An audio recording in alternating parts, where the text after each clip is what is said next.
Hello guys, magandang tanghali. Today we're going to cook spaghetti!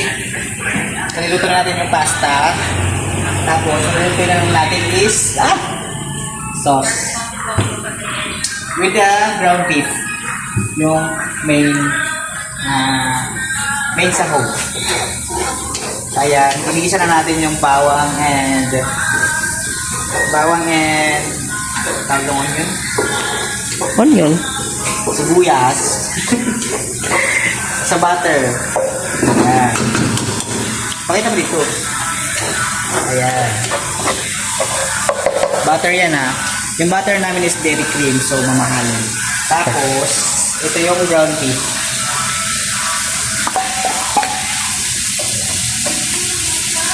So, lulutuin lang natin siya.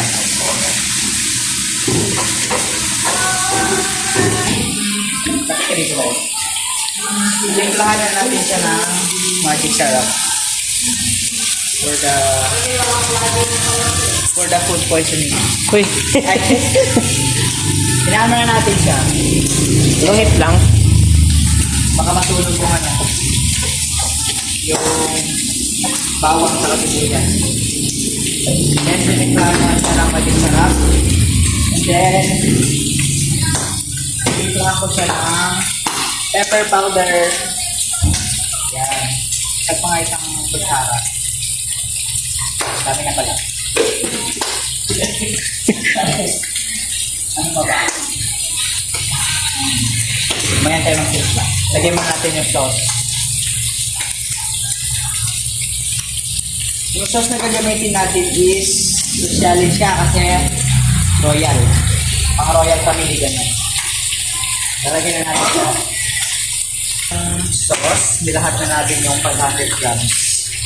Kasi yung pasta natin is 400 grams in total. Ayan siya guys. Lalagyan ko na lang siya ng konting tubig kasi timplahan natin ulit. Ayan.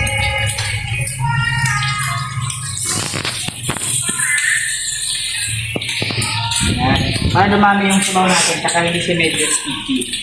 Para masarap kayo yung hindi sticky. Okay na yan. Ito natin kumulo ulit. Timplahan natin ulit. Na siya ulit. Kasi next ilalagay natin is fresh milk. Galing sa freezer. Ay sa ref ng boss namin. Yan. Para magiging creamy siya. Yan. Diba maganda rin yung kulay niya?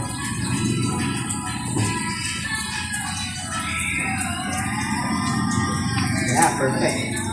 Tapos, lagyan natin ng unting asukal. Kasi pangit yung spaghetti pag walang asukal. Chart!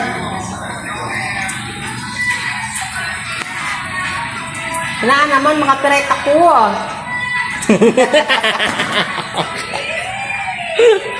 Pag-creamy na, ubusin na natin yung gatas para mas lalong creamy. Yan.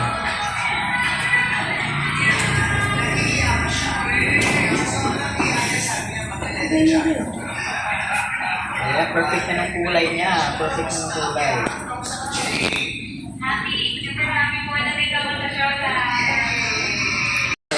Okay, ito yung sauce natin. Hindi na natin ilagyan ng ketchup. Kasi walang ketchup na available. So, lalagay na natin yung noodles na kanya mga luto. Yan.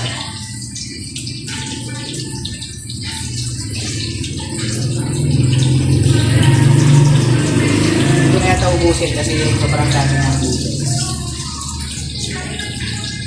Pwede natin, titikman na natin siya. Sarap nito. Kasing sarap na nagkakawak ng video. Ayan.